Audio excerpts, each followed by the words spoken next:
Ok, estamos, estamos aquí con la cámara, los micrófonos y todo se va a escuchar por aquí.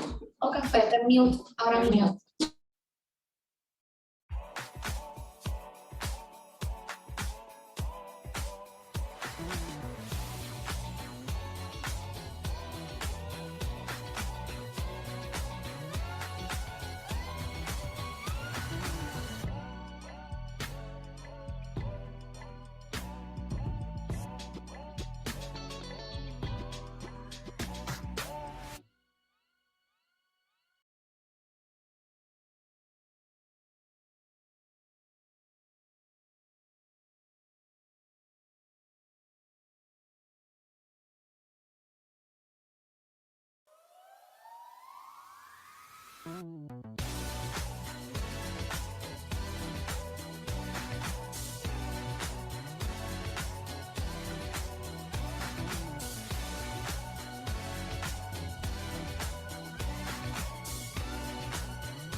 Muy buenos días y gracias por conectarse al último de esta serie de 4 seminarios en línea enfocados en Marketing Law, organizados por la Asociación de Ejecutivos de Ventas y Mercadeo de Puerto Rico en alianza con Ferrayoli LLC. Mi nombre es María Elena Lampaya, soy la directora ejecutiva del SMI y su moderadora durante la mañana de hoy. Para que todos tengamos la misma experiencia, en la parte de arriba de sus pantallas pueden cambiar la presentación a Speaker's View. Solicitamos que mantengan sus micrófonos apagados y si durante la presentación tienen preguntas, pueden prender el micrófono y la cámara para conversar con la licenciada. Queremos que se dé esa interacción. Hoy nos acompaña la licenciada María Estela Collazo Soto, socia capital de Ferrayoli LLC, quien nos hablará acerca de anuncios engañosos en el mundo digital. Maristela es presidenta del comité de reclutamiento de la firma, así como vicepresidenta del grupo a cargo de la práctica de propiedad intelectual. También es profesora auxiliar en la Facultad de Derecho de la Universidad de Puerto Rico, conferenciante y autora. Sin más preámbulo, le cedo la pantalla a la licenciada Collazo Soto. Adelante, Maristela. Buenos días. Gracias, María Elena. Buenos días a todos. Bueno, llegamos a la cuarta sesión de este Marketing Law Track. Para los que nos llevan acompañando las 4, pues gracias. Yo espero que les haya sido de ayuda y de aprendizaje en el proceso de tomar decisiones y estrategias de mercadeo en sus distintos negocios. Hoy vamos a estar hablando del último tema, que son los anuncios engañosos.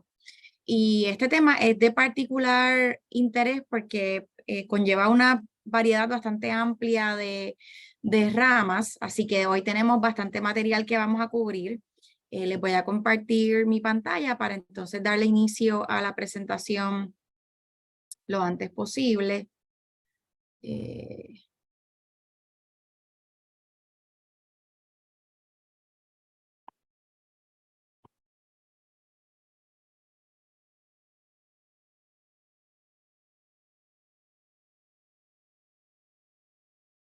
Puedes darle abajo ahí para que grande.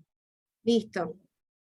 Vamos a discutir los siguientes temas. En el mundo de anuncios engañosos vamos a hablar de un poco de lo que es falsedad y engaño y vamos a hablar de omisiones de información clave y de divulgaciones esenciales en distintos tipos de anuncios. Vamos a hablar de lo que es puffery, que es una estrategia de publicidad y mercadeo sumamente útil y de menor riesgo en el mundo de los anuncios engañosos. Vamos a hablar de anuncios comparativos, vamos a tocar el tema de sorteos y concursos y obviamente Native Advertising, que en los últimos 8 años pues ha empezado a cobrar un rol bien vital en lo que es la publicidad y el mercadeo. Siempre me gusta comenzar con este anuncio, así que es posible que lo hayan visto anteriormente. Esto es un supermercado en el estado de Colorado que atiende ¿verdad? un público bilingüe. Y el supermercado tenía el anuncio de una nueva forma de ahorrar más un 10% al pagar en caja. Compare precios cuando las personas iban a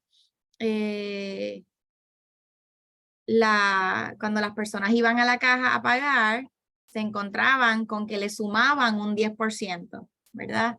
Y siempre traigo eso porque por eso yo amo lo que hago, porque si uno hubiese visto el otro anuncio cuando hago la presentación en público y le pregunto a la gente qué piensan cuando leen este anuncio, la mayoría de la gente me dice que piensan que les van a dar un descuento adicional cuando están en la caja, pero no, resulta que es un tax, es un cobro adicional de un 10% y de ahí entonces emana la conversación de los anuncios engañosos y lo fácil que puede ser engañar, que no tiene que ser algo explícito, simplemente basta con que sea algo confuso para el consumidor para que ocurra ese elemento de engaño.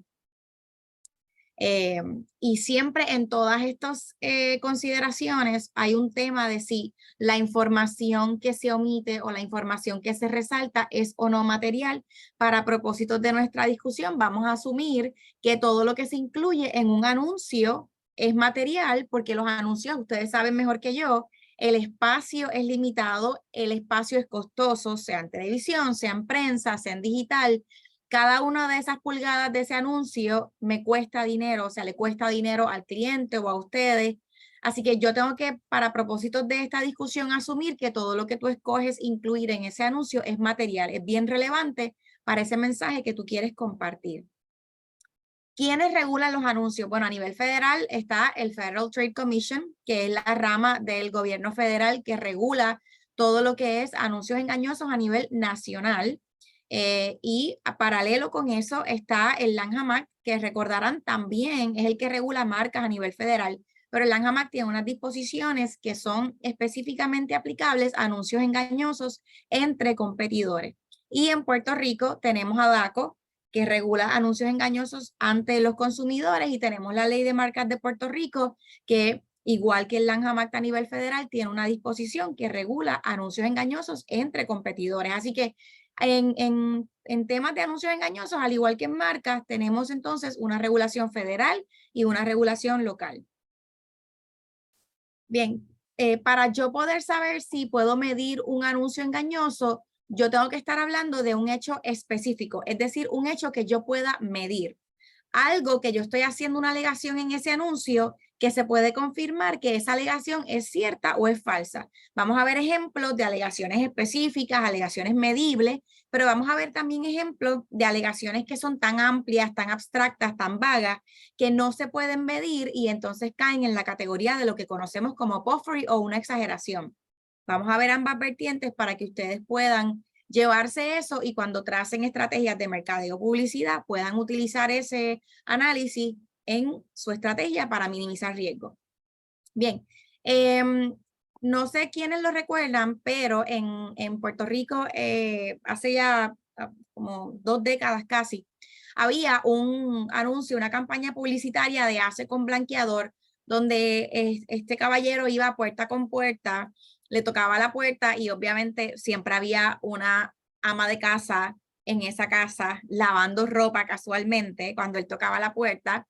Y él le decía, te reto a que en vez de usar tu detergente tradicional o tu blanqueador tradicional, utilices Ace con blanqueador. Y obviamente milagrosamente las medias, porque siempre eran medias o camisas blancas, salían más blancas en el anuncio. Así que eso le llamaban el Doorstep Challenge de Hace con Blanqueador. Y el tagline, ¿verdad?, que usaron originalmente era más blanco no se puede. Más blanco no se puede. Yo quiero que cojamos esa frase, ¿verdad? Y determinen ustedes allí donde están, si ustedes piensan que esa frase más blanco no se puede refutar o no. Es decir, se puede probar que es cierta esa frase o que es falsa, más blanco no se puede. Piénsenlo por 5 segundos. La contestación es que sí, que se puede retar. Y en efecto, Clorox hizo un estudio en sus laboratorios, una prueba, y quedaba la ropa más blanca cuando se le añadía Clorox a la mezcla de detergente.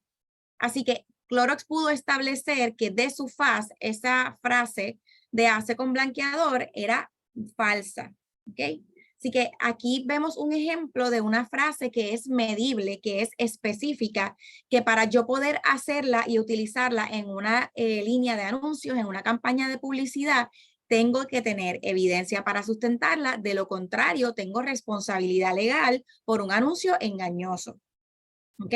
Luego ellos cambian la estrategia de compare con su detergente, más blanco no se puede. Clorox vuelve otra vez y reinicia su demanda en el Tribunal Federal y vuelven a prevalecer. Así que, ¿verdad? Siempre traigo este anuncio porque me parece bien relevante. Fue en Puerto Rico, fue una frase que uno pensaría que no ofende a nadie, pero no, es medible. Así que siempre que haya cualquier posibilidad, aunque sea mínima, de medir algo, de probar si eso es cierto o falso, estamos ante un hecho susceptible de ser catalogado como engañoso y tenemos que tener por regla federal y regla local, tenemos que tener evidencia que sustente esa alegación. De lo contrario, hay responsabilidad legal.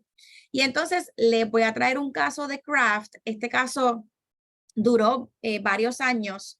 El primer anuncio que van a ver es el de los late 80s, así que es sumamente viejo. Se hace bien difícil ver ¿verdad?, las figuras y lo que se dice. El audio está un poco pobre, pero yo se los voy a explicar después que lo veamos. Se los traigo para propósitos ilustrativos. Can you see what's missing in this picture? Well, a government study says that half of school kids in America don't get all the calcium recommended for growing kids. That's why Kraft singles are important. Kraft is made from 5 ounces of milk per slice, so they're concentrated with calcium. Calcium the government recommends for strong bones and healthy teeth. Say Kraft singles, because kids love Kraft singles, right down to their bones. Ok, quiero resaltar 3 puntos importantes de ese anuncio por si no los pudieron percibir. En primer lugar, ellos empiezan haciendo una alegación que la mayoría de los niños no reciben la cantidad de calcio adecuada para sus cuerpos en crecimiento. ¿Okay? Ellos parten de esa premisa del tema de calcio en los niños. Posterior a eso, lo voy a poner en pantalla para que lo puedan apreciar. Can you see what's missing in this picture? Well, a government study says that half of school kids in America don't get all the calcium recommended for growing kids. That's why Kraft singles. Ok, ahí en pantalla pueden apreciar que lo próximo que ellos hacen después de su introducción de la falta de calcio en los niños americanos en los late 80s es que te ponen una imagen del empaque de sus Kraft Singles de queso americano y en la imagen pueden apreciar que ellos hacen una alegación específica, medible, ¿no? Y dicen, cada uno de nuestros quesos contiene 5 onzas de leche. ¿Ok?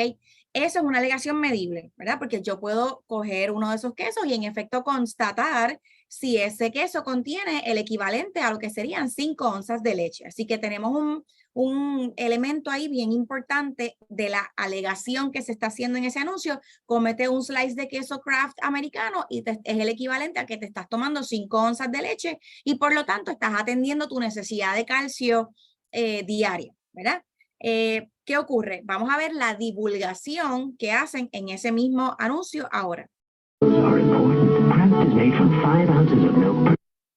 Ay, Dios mío.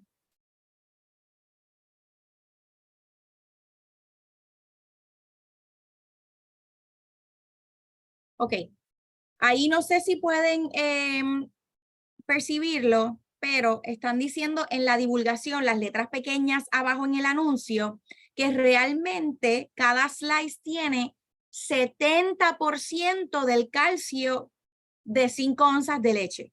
¿Ok?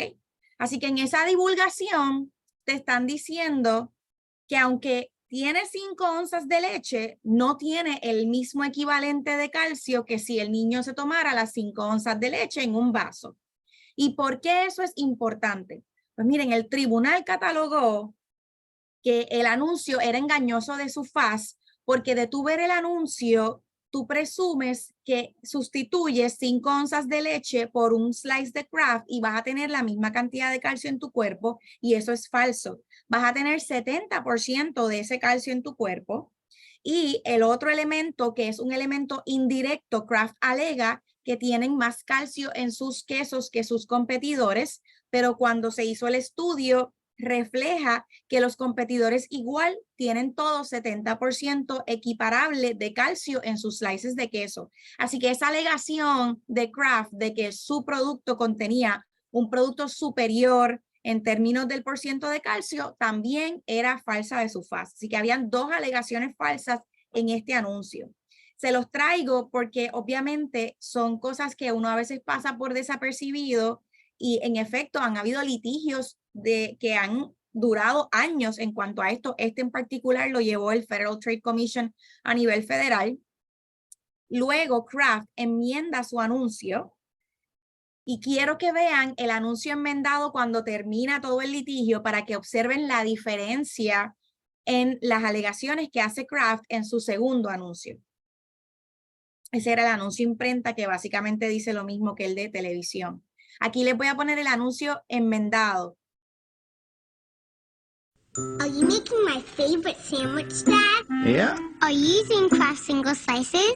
Yeah? Did you know Kraft single slices are a source of calcium? Yeah. And calcium aids in the growth and maintenance of healthy bones and teeth? And that's particularly important to growing children like me. Did you know that, Dad? I totally knew that. Kraft Singles are a delicious source of calcium. That looks good. Can I have some? You're not the one that's growing, Dad. Kraft Singles, good food to grow up on. Ok, fíjense que eliminaron el reclamo de las onzas de calcio. Fíjense que eliminaron el reclamo de la cuantía de leche, y fíjense que ahora lo que hacen es apelar a que es una buena fuente de calcio sin ningún tipo de hecho medible, sin ningún tipo de número ni de alegación específica, más allá de que contienen calcio, que es cierto. Y que lo que hacen es apelar que es simplemente buen alimento, algo bueno para tener en tu dieta y que incorpora alguna cantidad de calcio sin especificar. Así que noten la diferencia. Este anuncio no contiene ninguna alegación específica excepto que el queso contiene calcio, que es de fácil constatar. Así que nos alejamos de cualquier reclamación de anuncio engañoso, porque nos fuimos lejos de cosas específicas, medibles. Así que bien impresionante que puedan observar ambas diferencias y cómo un poco se llega a la estrategia al mismo lugar sin entrar en alegaciones riesgosas que no se pueden fundamentar o que simplemente no son lo que dicen en el anuncio que alegan ser, ¿no? No sé si tengo una pregunta.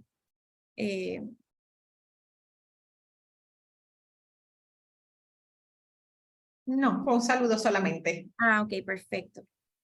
Entonces, el caso tal vez más famoso de anuncios engañosos que existe al día de hoy es el caso de Pizza Hut versus Papa John's, con el famoso slogan de Papa John's de Better Ingredients, Better Pizza.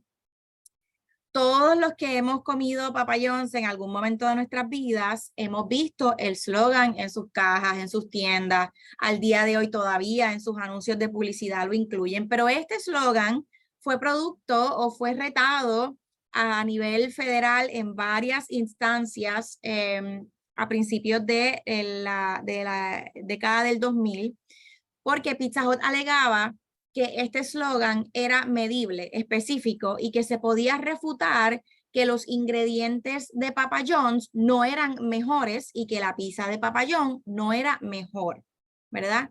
Además de eso, en la década del 2000, Papa John's también empieza a utilizar unos anuncios de su salsa y de su masa, comparándolos con la salsa de tomate y la masa de competidores.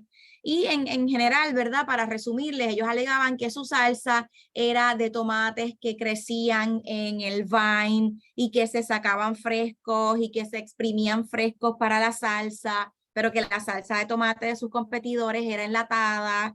Ellos decían que su masa se permitía que esa levadura subiera de manera natural, y que hiciera su magia, que se utilizaba agua destilada. Hablaban de que la masa de los competidores era masa refrigerada, que el agua no era destilada, era de la pluma. O sea, entraban en este tipo de comparaciones entre su salsa y su masa. Y Papa John's también, Pizza Hut, incluye en su demanda diciendo que esas alegaciones de Papa John's eran falsas, porque no era cierto que esas cualidades de su salsa y de su masa eran superiores. Así que ellos entran en esta batalla legal brutal, que si, ¿verdad? Yo discuto, estamos 2 clases enteras discutiendo estos detalles en la clase de Derecho de Publicidad y Mercadeo, pero aquí no voy a aburrirlos con eso. Simplemente para llevarlos por en la trayectoria, al final de todo el litigio, fuera de todos los tecnicismos, el tribunal dice, mira, el slogan Better Ingredients, Better Pizza es puffery, o sea, es una exageración y no hay forma de yo definir lo que es better, porque a lo mejor para Maristela, para mí, better es que sea todo orgánico, que sea todo farm to table, pero a lo mejor para una persona que tiene un presupuesto más limitado o que tiene más prisa, es better overall en términos de sabor comparativo entre ambos productos, Pizza Hut y Papa John's. Así que el tribunal entra y dice, better es un adjetivo demasiado amorfo, demasiado ambiguo para yo poder medir y establecer que algo es mejor o no en términos de ingredientes y de pizza, así que catalogó ese eslogan como puffery y obviamente lo permitió porque al sol de hoy todavía es el eslogan de Papa John's, pero sí hubo expresiones a nivel de instancia de que los anuncios comparativos sí eran falsos y engañosos. Ya después a nivel apelativo eso se revoca por un tecnicismo, pero bien impresionante cómo el tribunal dice, bueno, cuando se usa en el contexto comparativo, sí es falso y engañoso porque es medible. Yo puedo medir y especificar los elementos de la salsa y de la masa y saber si eso en efecto es cierto o falso, pero cuando se utiliza en un contexto general de eslogan, no es medible, así que es puffery y puede utilizarse tal cual. Así que una dinámica bien interesante, una línea bien fina, ¿verdad? En qué es engañoso y qué no es. Y en muchas de estas presentaciones, pues, los ejecutivos de publicidad, de mercadeo, todos ¿verdad? Me dicen, pero es que eso se lleva haciendo años y nunca hemos tenido ningún tipo de problema. Y mi contestación siempre es que, bueno, me alegro. Papa John's nunca había tenido problemas tampoco hasta que de momento un buen día Pizza Hut lo demandó. Hace con blanqueador nunca había tenido problemas tampoco hasta que de momento un buen día Clorox lo demandó. Así que lamentablemente no hemos tenido problemas hasta que llegan y lo importante es tratar de evitarlos tomando decisiones estratégicas de publicidad y mercadeo que nos pongan en una mejor posición para protegernos. Y aquí les dejo un videíto que hizo Domino's Pizza sacándole punta y partido a la guerra entre Pizza Hut y Papa John's. Y esto es solamente para, ¿verdad? Propósitos jocosos de cómo la publicidad y el mercadeo, pues aquí hay otro competidor simplemente sacándole punta. For years, Papa John's has been telling us they have better ingredients, better pizza. But when challenged in this court, they stated their slogan is puffery. What's puffery? Scott, you're a lawyer. Puffery, an exaggerated statement based on opinion, not fact. Here's what's not puffery. Our new hand-tossed sausage, extra cheese, and pepperoni pizzas just beat Papa John's in a national taste test. And to celebrate, we're offering 2 medium, 2-topping pizzas for just $5.99 each. Our pizzas taste better, and that's not puffery. That's proven. Ese anuncio lo grabaron al frente del Tribunal de Apelaciones del Quinto Circuito, que fue el Tribunal de Apelaciones que decidió el caso entre Pizza Hut y Papa John's. Así que obviamente pues la ironía estaba en todas las partes de este anuncio y a mí me pareció genial. Como, yo no soy especialista en publicidad y mercadeo, pero me pareció genial la estrategia. Así que, ¿qué es esto de puffery? En el anuncio de Papa John's, pues traen el abogado aburrido a expresar la definición de puffery.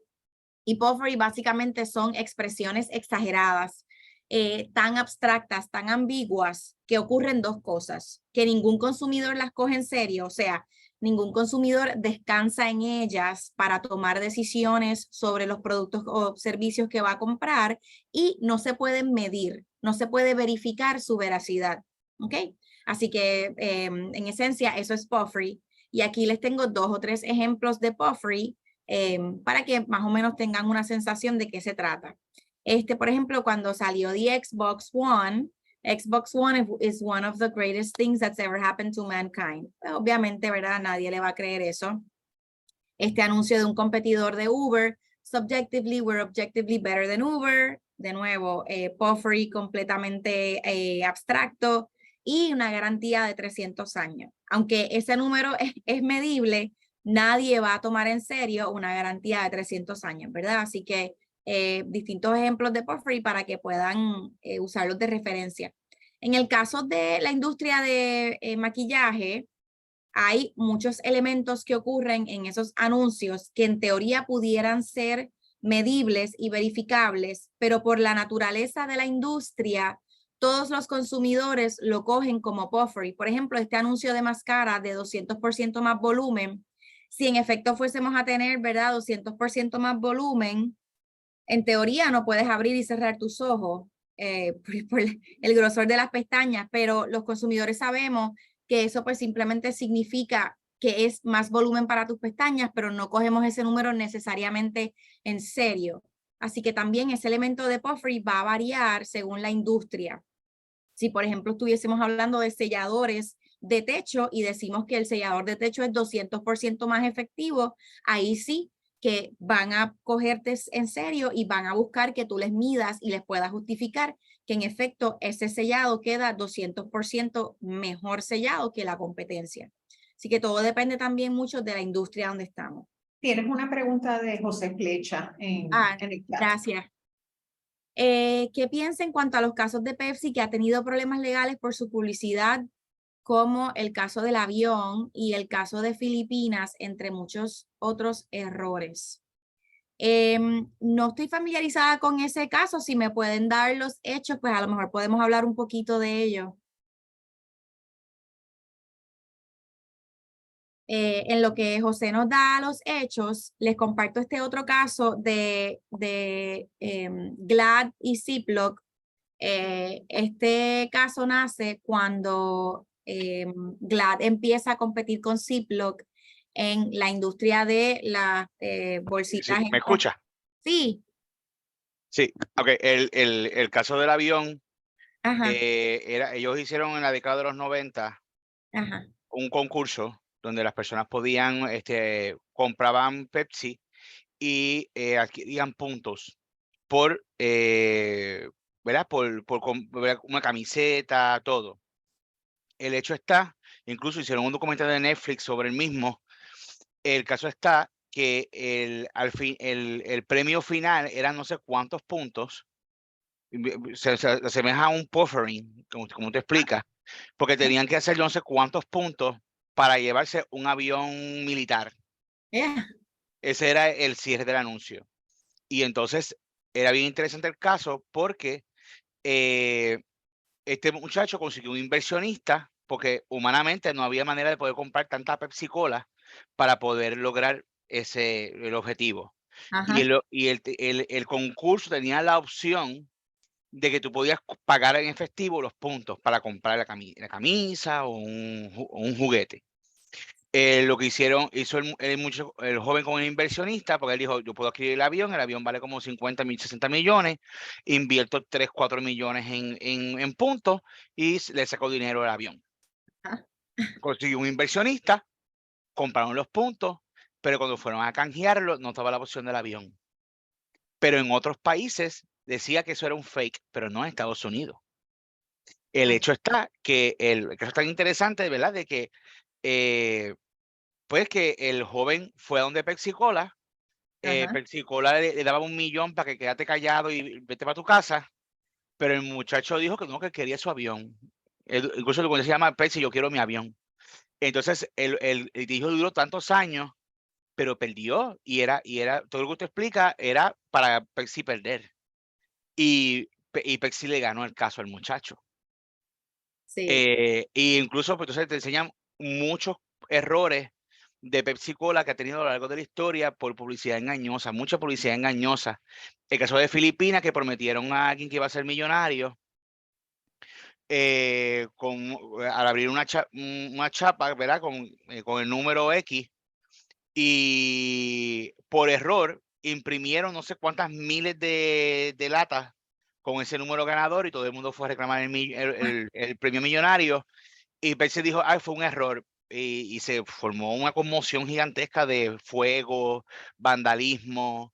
En YouTube hay varios del caso, y es bien interesante todo el escándalo que se formó, y al final pagaron una tontería en el país, pero es un caso, mira, como estaba hablando, me estoy interesante, ¿verdad? Porque Pepsi Cola ha tenido muchos casos bien marcados de publicidad engañosa. Sí, oye, tremenda aportación, José. Mira, no, obviamente yo siempre le digo a los estudiantes cuando estamos entrando en estos detalles, cada caso de publicidad engañosa es un mundo, ¿verdad? Y hay que ver los hechos específicos de ese caso antes de emitir una opinión a favor, en contra, alguna estrategia. Pero de lo que me has compartido, me hubiera parecido que yo, si hubiese sido abogada de Pepsi, sin duda alguna hubiese alegado puffery en cuanto a ese premio total, global, ¿verdad? Pero si hubiese sido abogada del joven y del inversionista, hubiese alegado que salvo que hubiese algún disclaimer en las reglas, no era puffery, era parte de los premios disponibles en el sorteo, ¿verdad? Así que bien interesante ese caso. Sí, lo puedes buscar en Netflix. Sí. En Netflix se llama Pepsi Quiero Mi Avión. Y incluso el caso es trascendental porque se utiliza hoy en día en muchas escuelas de leyes, porque a todas las luces él tenía el caso gano. Sí, lo voy a buscar. Sí, está bien interesante, por eso le pregunté a ver su opinión legal. Sí, gracias por la aportación. Pero sí, o sea, sin duda alguna, todas estas estrategias, ¿verdad? Que uno usa de mercadeo, de publicidad. Yo soy súper conservadora y siempre parto de la premisa de que todo lo que estoy diciendo que es un premio se va a poder canjear, se va a poder obtener. Obviamente, cuando estás bregando con un monstruo como Pepsi, etcétera, pues es posible que tengan otras estrategias o que estén dispuestos a asumir más riesgo. Sin duda alguna, en este caso, ¿verdad? Hay un elemento de asunción de riesgo, pero las probabilidades no estaban a favor de los usuarios, ¿verdad? O sea que está muy interesante. Gracias por traerlo, José. Bien, pues entonces les estaba compartiendo este caso de Ziploc versus Glad, cuando Glad entra a competir con Ziploc en las bolsas desechables que se pueden sellar. Y entonces el anuncio consistía en 2 goldfish, uno dentro de una bolsa Glad y uno dentro de una bolsa Ziploc. Y el anuncio de Ziploc era el goldfish que estaba perdiendo agua, se estaba saliendo las gotas de agua. Y el goldfish de Ziploc le pedía ayuda al de Glad, y el de Glad decía, la mía está tight, o sea, no tiene ningún tipo de escape de agua. Les voy a mostrar el anuncio porque obviamente salió un anuncio en prensa, que es el que están viendo de frente, pero también hay un anuncio que es de audiovisual, así que les voy a mostrar ese anuncio para después darles la discusión en detalle.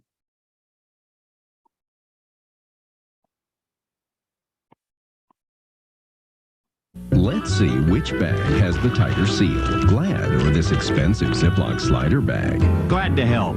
My Glad is double locked for extra security. Ooh, my Ziploc slider is tripping. Wait a minute. Yep, my Glad makes me feel much more secure. Excuse me, a little help here. The double locked green seal, only Glad has it. I sure am glad I got Glad. Dripping. So what's it gonna be, Glad or Ziploc? Can I borrow a cup of water? Don't get mad, get Glad. Si se fijan, ¿verdad? En la dramatización del anuncio, notan que el pececito que está dentro de la bolsa Ziploc, que está perdiendo agua gota a gota. Pues los creadores de Ziploc, S.C. Johnson, se sintieron ofendidos por el anuncio, mandaron a hacer unas pruebas de rigor sobre las bolsas de Glad versus las de Ziploc, y esos estudios demostraron que las bolsas Ziploc, por lo general, no pierden agua en la velocidad que está dramatizada en ese anuncio. Solamente un 10% de las bolsas Ziploc perdían agua a esa velocidad. Así que ni cortos ni perezosos, ellos proceden a demandar a Glad, los creadores de Glad, alegando que el anuncio era engañoso porque dramatiza una velocidad de pérdida de agua que no es consistente con la mayoría de sus bolsas.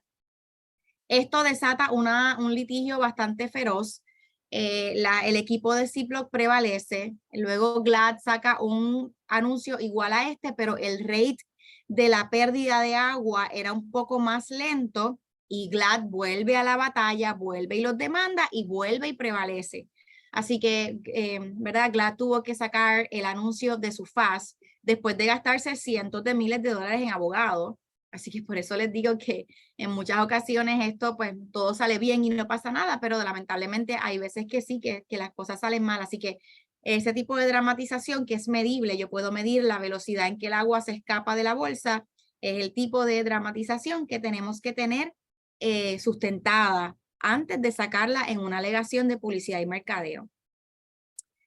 Aquí les muestro otro anuncio de Time Warner versus DirecTV. Estos anuncios los sacó DirecTV cuando estaba compitiendo con Time Warner en análogo versus digital. Y obviamente la alegación era Source Matters, ¿verdad? Que no lo cojas análogo, que es que se ve borroso. Cógelo digital, que la imagen está clara. Time Warner demanda alegando que era anuncio engañoso porque era obvio que la señal análoga de Time Warner no se veía así de pobre. Y DirecTV, en una movida bien, me pareció muy creativa, le argumentan al tribunal que lo que ellos hicieron fue puffery negativo. Es decir, es tan y tan exagerada la imagen que están demostrando del cable análogo que ningún consumidor razonable va a pensar que es en serio que el cable análogo es así de malo. Y el tribunal les compra ese argumento de puffery negativo y ellos prevalecen en el caso. Así que me estuvo muy interesante. Usualmente el puffery se usa exagerando todo lo positivo y lo bueno. Y ellos argumentaron a la inversa. Estoy exagerando lo malo, partiendo de la premisa de que ningún consumidor razonable que va a comprar cable piensa que una señal análoga se ve así de mal porque nadie lo pagaría. Y así prevalecen en el caso. Y pues obviamente aquí les traigo otras imágenes del mismo anuncio, ¿no? Y cómo ellos jugaron con esas visuales. Y esto es una anécdota. No sé a quién le gustan las Oreo. Permiso. Esto es un maestro de matemática en el estado de Colorado, me parece, que le encantaban las Oreo. Y entonces él se sienta en su casa y hace un análisis. Y él quería averiguar si las Double Stuffed Oreos en efecto eran Double Stuffed o si eso era un anuncio engañoso de la compañía. Y él hace una prueba de la densidad de 36 Oreos Double Stuffed y llega a la conclusión de que en promedio todas las Oreos están 1.9 stuffed. Así que las Oreos Double Stuffed no son un anuncio engañoso. Claramente tenía mucho tiempo en sus manos y le encantaban las Oreos.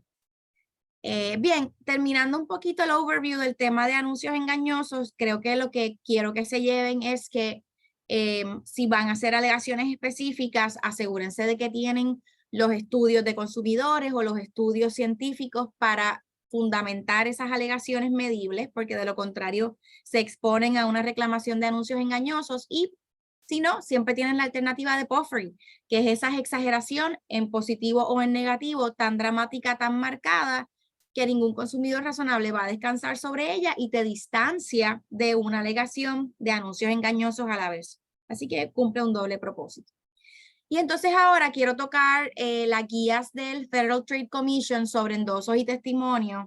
Los endosos y los testimonios es una metodología de anuncios de publicidad y de mercadeo bien utilizada de hace mucho tiempo y quería tocar base sobre los puntos más importantes cuando vayamos a utilizar este tipo de estrategia. Los consumidores interpretan, y así lo tiene el FTC, que el endoso por otro consumidor sobre el desempeño de un producto es efectivo para ese propósito anunciado. Así que el FTC dice, si tú vas a utilizar un consumidor para hacer el argumento de que ese producto funciona, para lo que tú dices que funciona, tú tienes que tener evidencia aparte, independiente al endoso de ese consumidor para sustentar el reclamo. Es decir, si yo digo que una pastilla me va a ayudar a adelgazar, yo tengo que tener estudios independientes de mi testimonio que establezcan que en promedio una persona que sigue X o Y régimen, además de la pastilla, va a lograr su cometido de adelgazar en X% o en X proporción. No puedes descansar única y exclusivamente en el testimonio o en el endoso de ese consumidor como evidencia. Te van a catalogar tu anuncio como no fundamentado y por ende como engañoso. Así que bien importante que siempre que vamos a utilizar un endoso de un consumidor que sí funciona o que sí logra esto o que si compras esto vas a obtener esto, tiene que haber independencia de evidencia aparte de ese testimonio para sustentar esa alegación. ¿Okay? No basta con el testimonio de la persona.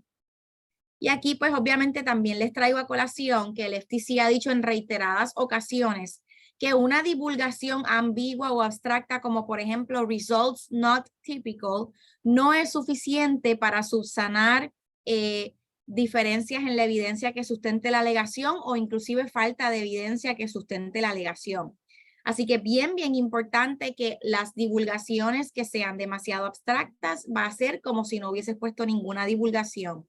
Y si no tienes la evidencia para sustentar las alegaciones de tu anuncio, puedes caer en tema de anuncios engañosos. ¿Okay? Aquí les traigo otros ejemplos de results not typical que han sido catalogados como engañosos por el FTC. Bien, importante, omisiones.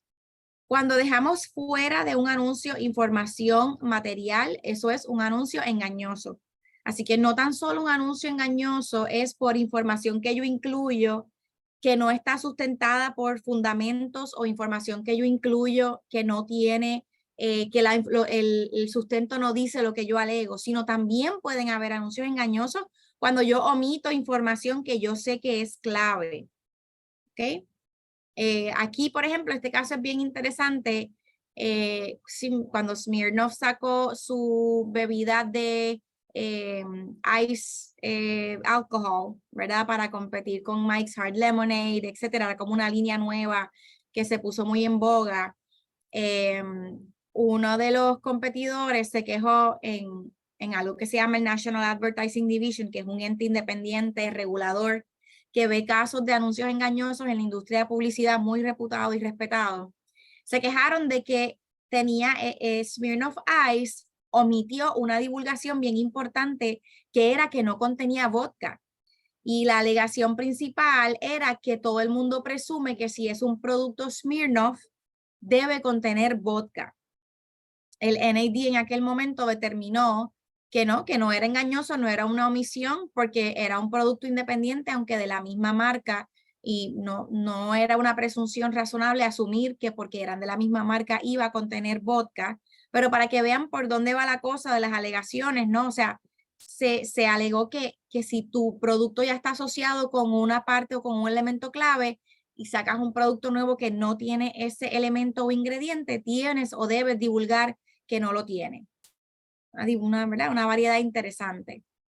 En cuanto a las divulgaciones, los requisitos de divulgaciones emanan de dos fuentes. En el FTC hay unas guías que se llaman los .com disclosures, que regulan lo que son las divulgaciones efectivas en mercadeo publicidad digital.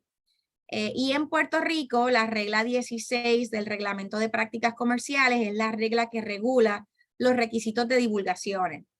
En esencia, las divulgaciones deben ser claras y prominentes. ¿Qué es claro y prominente? Pues vamos a ver.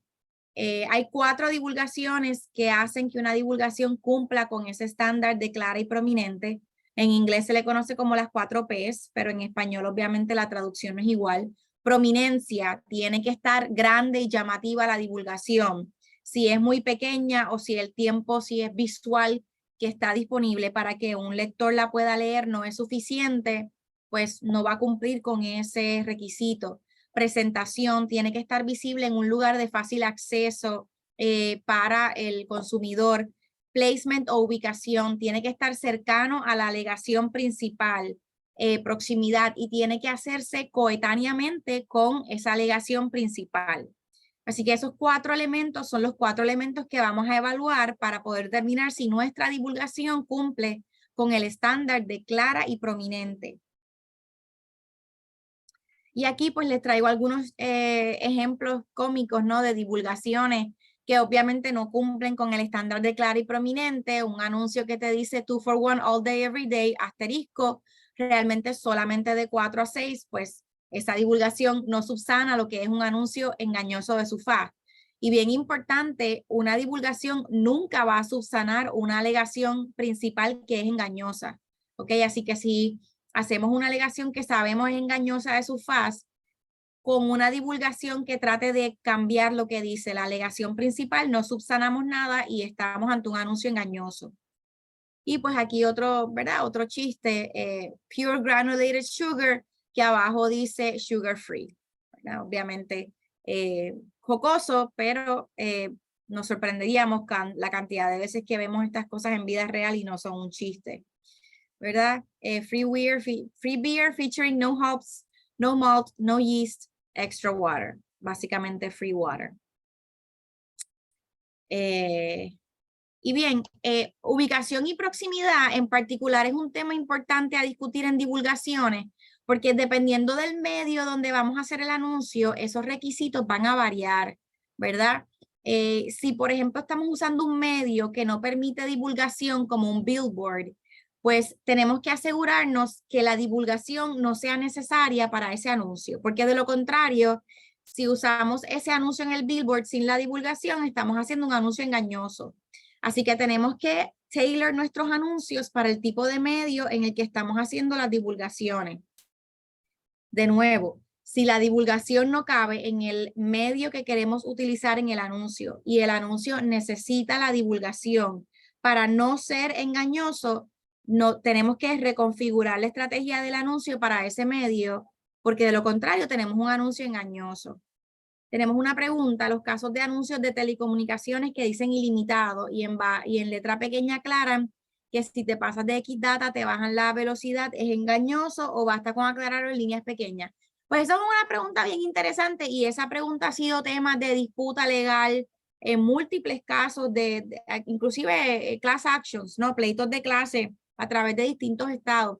Hasta ahora no se ha catalogado como que es engañoso porque te lo siguen dando ilimitados, lo que pasa es que a una menor velocidad.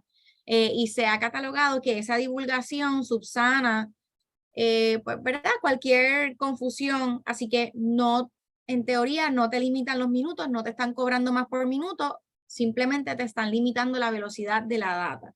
Obviamente como consumidor las opiniones que uno pueda tener de eso es otra, pero para propósitos técnicos legales hasta el momento no ha habido una decisión que lo regule o lo catalogue esa estrategia de anuncios como falsa. ¿Es válido referir un consumidor a otro sitio para las divulgaciones?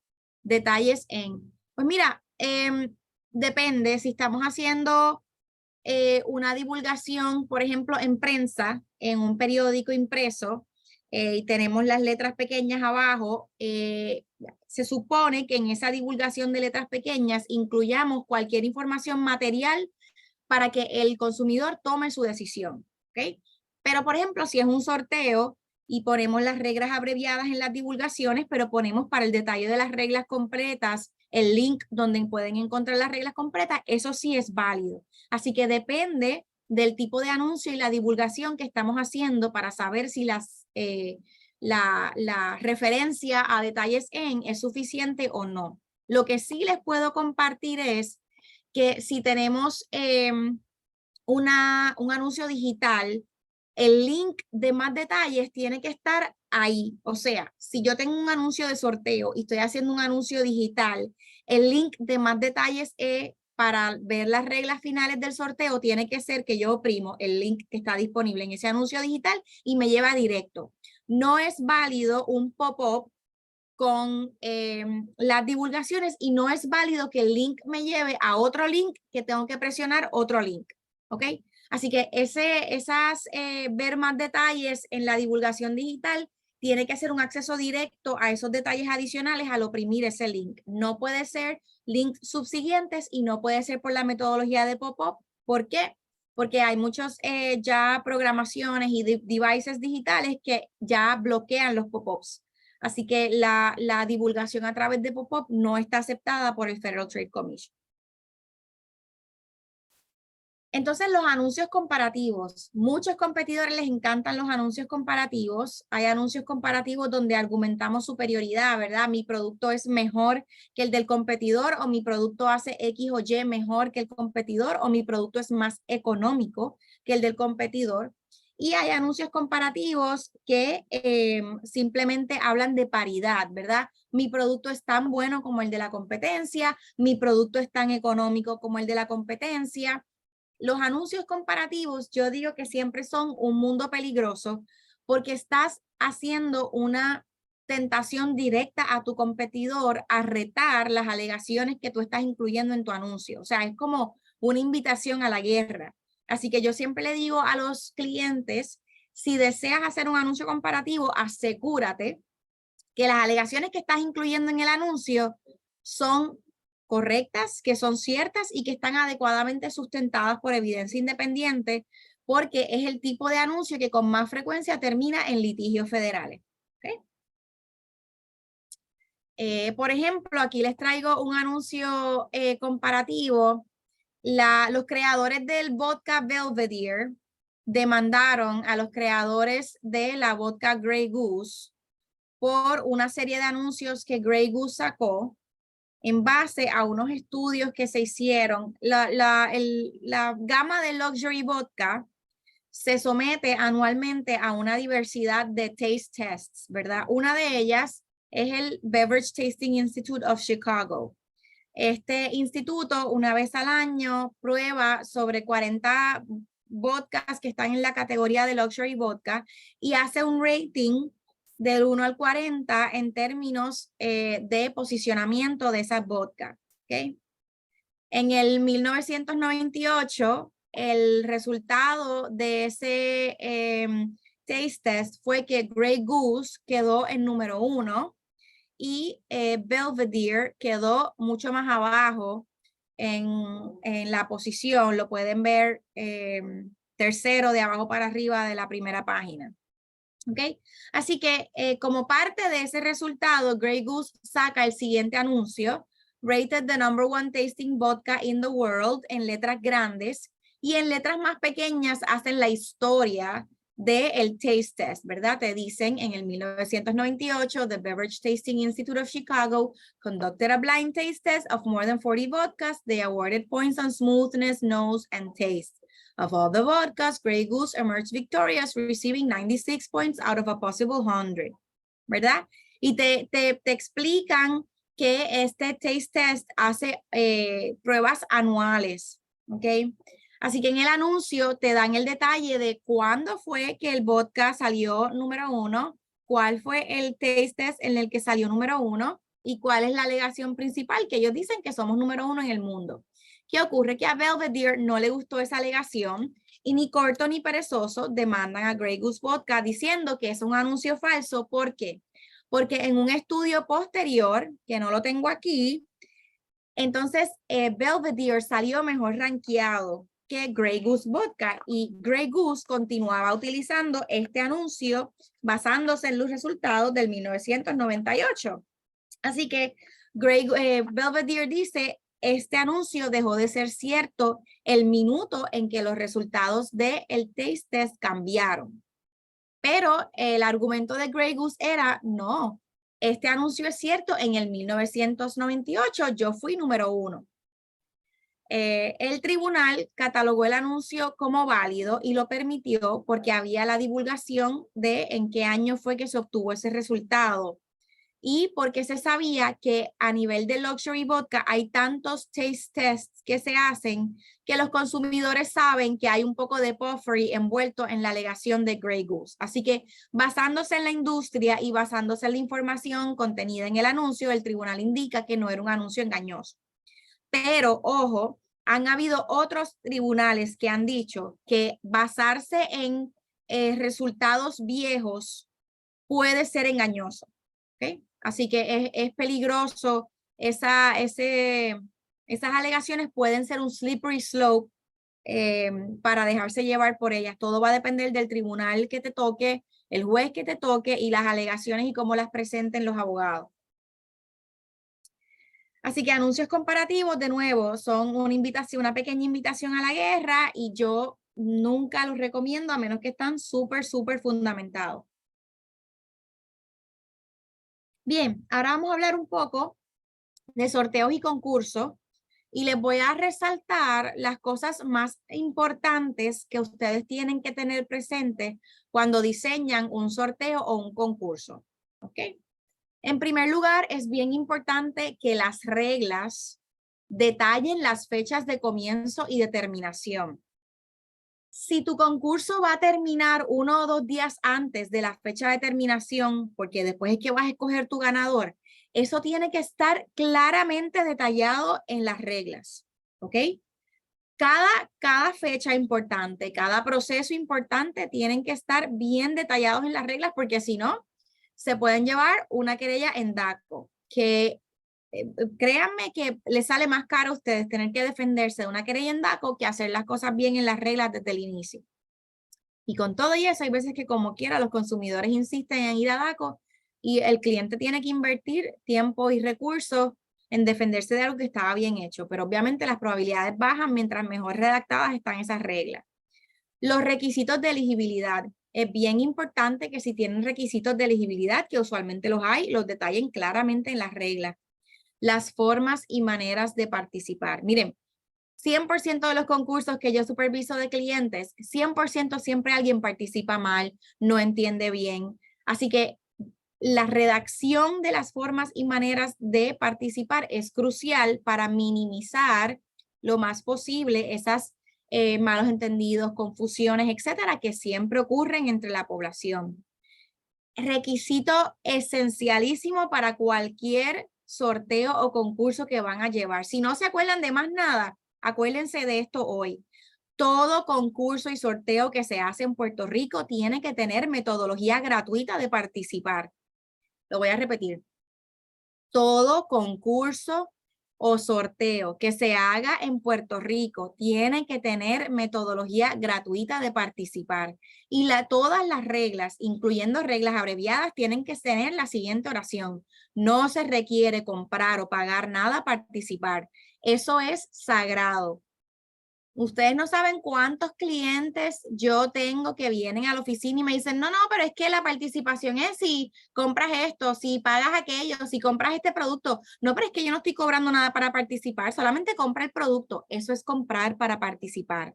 Tiene que haber metodología donde el ser humano que quiera participar, que cumpla con los requisitos de elegibilidad, no tiene que sacar un centavo de su bolsillo. ¿Ok? De lo contrario, eso es una multa de DACO tan garantizada y segura como eventualmente la muerte. O sea, tiene que haber eso. Eso es el super red flag para DACO. Los premios. Es importante que se detalle claramente el proceso de selección de ganadores y ganadores alternos. Y ojo, siempre debe haber metodología de selección de ganadores alternos. Cómo y dónde se participa, quién es el promotor, cuándo y dónde estarán disponibles de los premios. Y sobre los premios, siempre es bien importante incluir, por ejemplo, si estamos rifando un barbecue, un carro, una tabla de surfear, no sé, de cualquier cosa que esté en boga, es importante que en el detalle en las reglas incluyamos el modelo específico. Si hay un color específico, el color. Si no se puede garantizar color, importante que se diga que se garantiza modelo, pero no color. El premio, el valor del mercado del premio, que el premio no es transferible por cash. O sea, si por ejemplo estás rifando una estadía de hotel, importante si hay blackout dates, si hay una fecha límite para redimir, si no cubre taxes o si no cubre gastos adicionales. O sea, todos esos detalles tienen que estar detallados en las descripciones de los premios, ¿ok? De lo contrario, pueden haber alegaciones de incumplimiento con DACO, de falsedad, por ahí puede seguir la cosa. De nuevo, los requisitos de participación, las reglas se deben publicar en el mismo idioma en que los anuncios se publican, ¿ok? Así que si estamos targeting una industria en inglés, pues podemos hacerlo todo en inglés, pero por lo general siempre se hace todo en español. Y bien importante, el tiempo para reclamar el premio. El reglamento de DACO establece un tiempo default de reclamar el premio de 30 días, pero ustedes pueden acortar o alargar ese término a su gusto siempre y cuando lo incluyan claramente en las reglas del concurso o sorteo. Duda. Quiere decir que los concursos que pedían envía 3 comprobantes etiquetas como evidencia de compra para participar. Si no tenían metodología de participación gratuita alterna, eran concursos o sorteos que no cumplen con las reglas de DACO. Usualmente, los sorteos o concursos que yo superviso, lo que hacemos es que le damos 3 alternativas de participación gratuita. Y las maneras de participación varían dependiendo del tipo de sorteo o concurso, pero si no te dan la alternativa de participar sin enviar esas 3 etiquetas, es decir, sin hacer algún tipo de compra, no está cumpliendo con el reglamento de DACO de prácticas comerciales. ¿Okay? Bien, bien importante que se lleven eso. Otra pregunta, pero entiendo que los requisitos van a depender de la cantidad del premio. Si es menor de $1,000, no son tan rigurosas. Eso es incorrecto. Los requisitos aplican a todo tipo de premios. Donde hay una variedad es en lo que hay que reportar con Hacienda y el threshold son $500. Pero las reglas de DACO le aplican igual a todos los premios, no importa su valor. ¿Okay? Bien importante, gracias por esa pregunta, bien importante que se lleven esa información clara. Esos requisitos aplican a todos los premios de cualquier sorteo o concurso. Entonces, bien importante, una vez usted empieza un sorteo o un concurso, usted no puede modificar ni cancelar ese sorteo o concurso sin autorización de DACO. Vuelvo. Una vez usted comienza un sorteo o un concurso, usted no puede hacer ni un solo cambio, ni por más mínimo, ni aunque sea en beneficio para el consumidor, sin autorización de DACO. Las reglas requieren que usted tiene que escribirle al secretario o secretaria de DACO una carta solicitando esa modificación o esa cancelación, justificando la razón para la misma y tienes que darle 10 días para contestarte. Si no te contestan, el reglamento establece que se entiende como una aceptación tácita o una autorización tácita de esa modificación o cancelación, pero tienes que cumplir con ese requisito. De lo contrario, esa modificación o cancelación es una violación al reglamento de DACO y hay que notificárselo al público de la misma manera que anunciaste tu sorteo o tu concurso. Así que no es válido que venga el influencer y salga en Instagram y diga, ojo, ojo, se extendió el concurso un día más, gente, tienen un día más para participar, mira que mucho los queremos, que hemos extendido un día más. Eso no se puede hacer sin autorización de DACO. Si lo haces, debes estar consciente que es una violación al reglamento de DACO de prácticas comerciales. Comentan, sí, yo he regalado vasos Yeti de $60 y he tenido que hacer reglas para cumplir con DACO. Excelente. Exactamente, así que no importa el valor del premio, si hay premios, hay un sorteo, un concurso, hay que hacer las reglas de DACO completitas como si fuese un sorteo de un premio de $25,000, $50,000. ¿Okay? Tengo otra pregunta. Para iniciar el concurso también se requiere redactar carta con DACO. Excelente pregunta, la contestación es que no. No tienes que ir a DACO a menos que tengas ya un sorteo o concurso corriendo y quieres hacerle modificación o cancelación. Así que para comenzar tu sorteo o tu concurso no tienes que ir a DACO. Tienes que tener tus reglas completas bien hechas con incumplimiento con el reglamento de DACO y las reglas abreviadas. Bien importante que las reglas abreviadas tienen que estar en todo anuncio de ese sorteo y concurso, no importa la plataforma. Todo anuncio de sorteo o concurso, sin importar la plataforma, tiene que incluir los 5 elementos de las reglas abreviadas. ¿Ok? Bien, bien importante esa regla. Tenemos más preguntas. Puedes dar ejemplos de maneras de participar sin comprar. Claro. Pues mira, pueden ser a través de dibujo. Si les gusta, siempre digo que depende del concurso, ¿verdad? Va a variar. Hay veces que son a través de cupones. Mándame un cupón con tu información ¿verdad? Tu nombre, tu teléfono, tu información de contacto. Hay clientes que les gusta que la otra parte se envuelva un poquito más y les haga dibujos, que les escriba, no sé, canciones, que les escriba poemas, que les mande fotos. O sea, esto, aquí no podemos poner tan creativos o tan aburridos como ustedes y el cliente quieran. Lo importante es que haya una metodología de participación. No hay ningún tipo de requisito por parte de DACO de cómo tiene que ser esa metodología. Lo importante es que exista la avenida y que se le notifique al público en los anuncios ambas metodologías de, perdónenme, de participación. ¿Okay?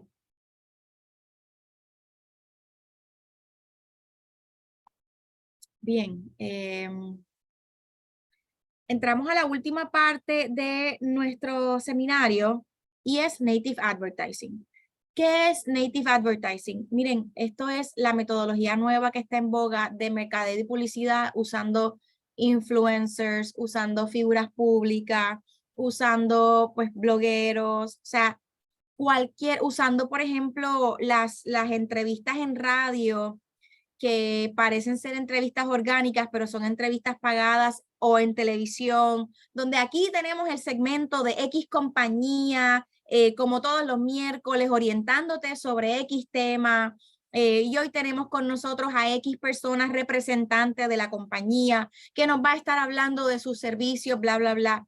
Eso es Native Advertising, ¿ok?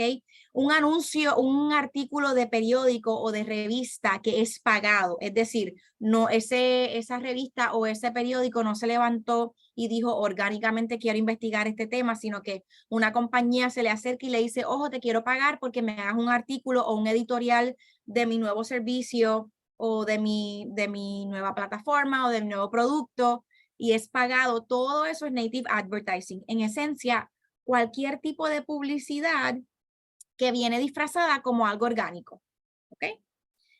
Y el FTC en Puerto Rico no tenemos regulaciones específicas para Native Advertising. Para sorpresa de nadie, estamos súper atrasados, aunque DACO ha interpretado su reglamento de prácticas comerciales en el pasado a influencers que entienden no cumplen con sus requisitos, pues sin duda alguna no hay un reglamento específico para Native Advertising, pero a nivel federal sí lo hay, y ese reglamento a nivel federal es aplicable a Puerto Rico.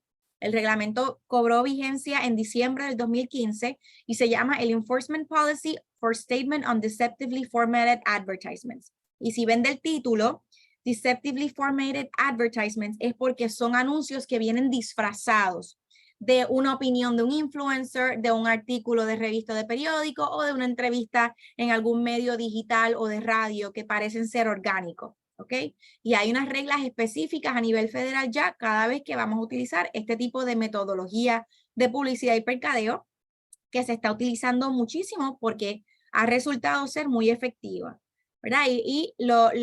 Las divulgaciones que el FTC ha validado como buenas, como aceptables para este tipo de práctica es paid advertisement o sponsored advertisement content, otra variedad paid partnership, ¿ok? Que es la que usa Instagram.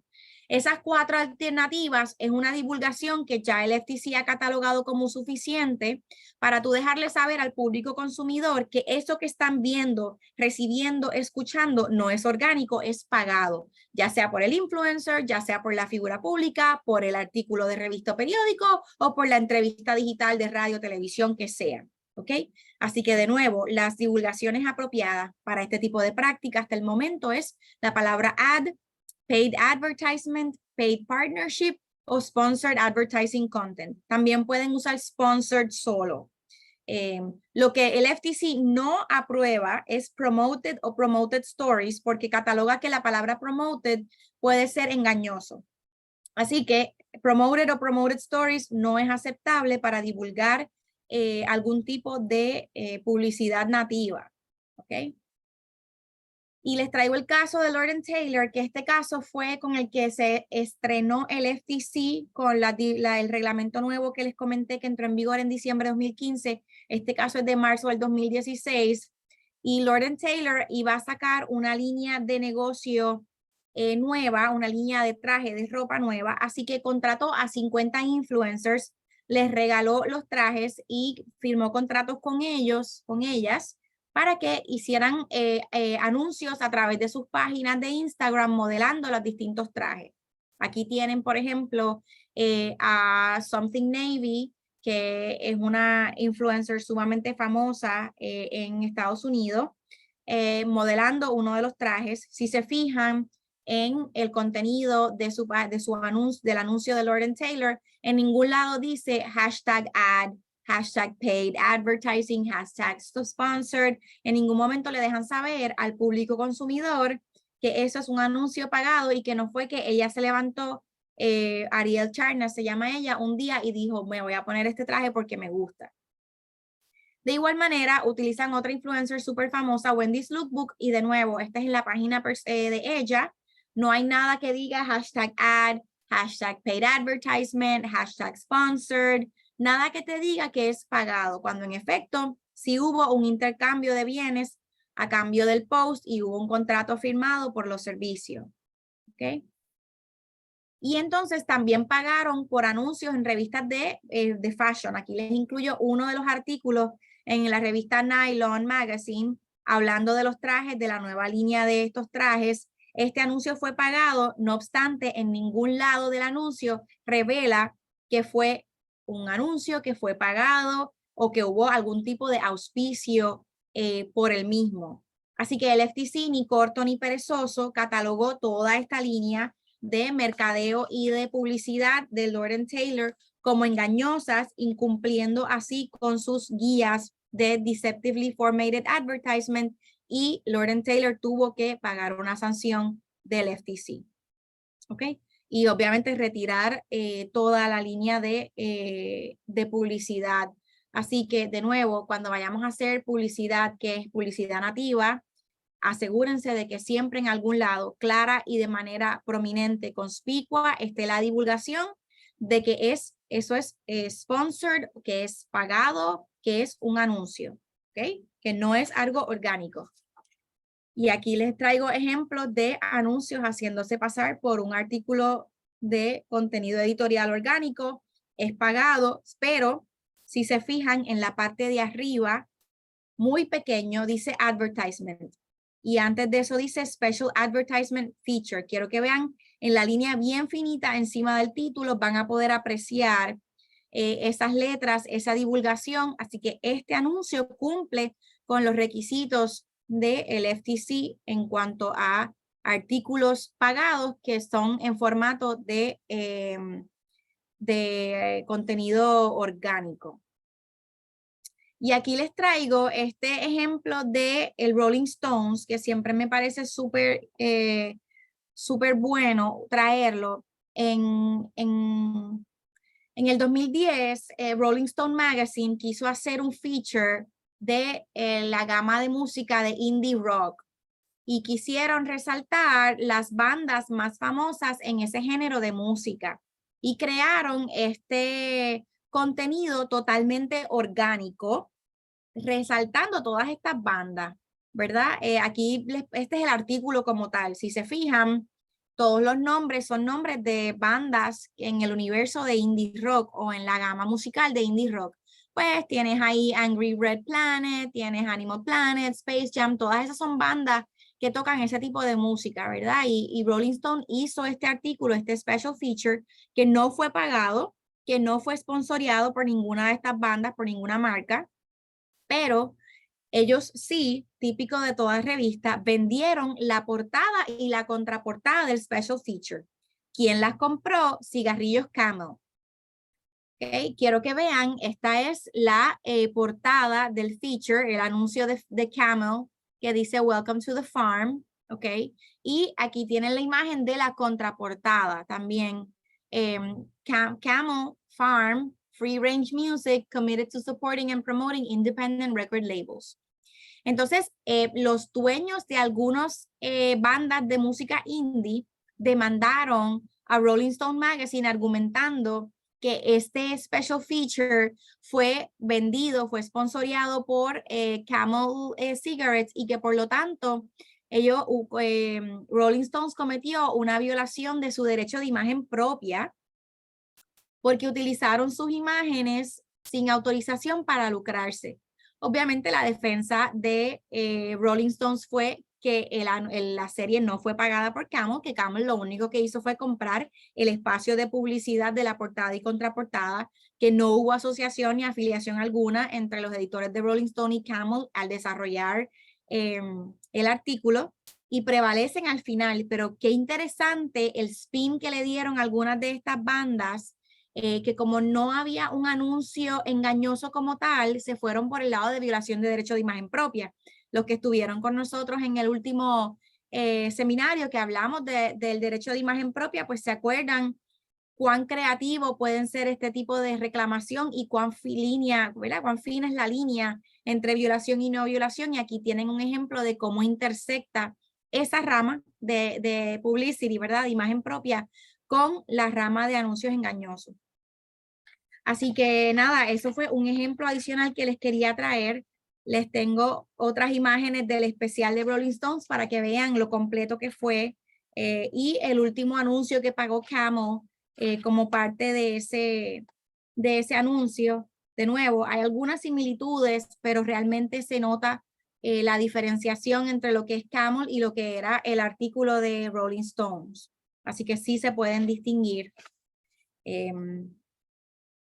Y bien importante, ¿verdad? Si el artículo es original, es decir, si no fue pagado, no es expresión comercial y está exento de cualquier reclamación de anuncios engañosos, porque se entiende que es un contenido noticioso y está cubierto y cobijado por inmunidad. Pero bien importante, si un anuncio editorial se reimprime o se redistribuye con un propósito comercial, ya ahí esa protección no necesariamente le cobija. Así que redistribuciones o sharing de contenido editorial pudiera sí ser susceptible de reclamación dependiendo el contexto. Para propósitos de anuncios engañosos, eso es todo por mi lado, pero me abro a preguntas adicionales que puedan tener o dudas sobre el contenido. Si ahora no les surge, pero les surgen posteriormente, pues les incluyo mi información de contacto, que con mucho gusto me pueden escribir, y en la medida en que pueda ser de ayuda, pues con mucho gusto, ¿verdad? Lo haremos. Muchas gracias a todos por habernos acompañado, en particular a mí, en esta serie, estos 4 seminarios, los que estuvieron. De nuevo, espero que les haya sido de provecho y nada, muchísimas gracias a SMI por la oportunidad. Gracias, Maristela. Si quieres cerrar la presentación para ver si hay alguna otra pregunta, te agradecemos muchísimo el que hayas sacado de tu tiempo para orientarnos sobre estos temas que son bien importantes y que a veces por desconocimiento entramos en errores que se pueden evitar o minimizar. Este track va a estar disponible para los socios del SMI, las grabaciones posterior a que termináramos las 4 sesiones. Así que esa es una buena noticia para nuestros socios como parte de sus beneficios. Agradecemos a todos los que participaron, y si tienen alguna otra duda o algún otro tema que quieran que en un futuro trabajemos junto a la licenciada, pues lo pueden comunicar al SMI cuando les enviemos la evaluación de lo que fue el Marketing Law Track. Para nosotros, como siempre, súper agradecidos y encantados de tenerte como recurso. Explicas tan bien que es fácil de seguir la información que puede ser muy compleja. Así que nada, gracias por haber estado con nosotros. Los exhortamos a seguirnos en nuestras redes sociales, en nuestro portal de internet, para que sepan qué otras actividades tenemos, tanto para los socios como para los que no son socios. Y hago un anuncio de servicio público. Este viernes termina el Early Bird Registration para el Digital and Innovation Forum del 18 de mayo, así que aprovechen ese descuento, que es una buena alternativa para participar. Bien, nuevamente gracias y que tengan unas muy buenas tardes. Nos vemos, muchas gracias. Bye bye.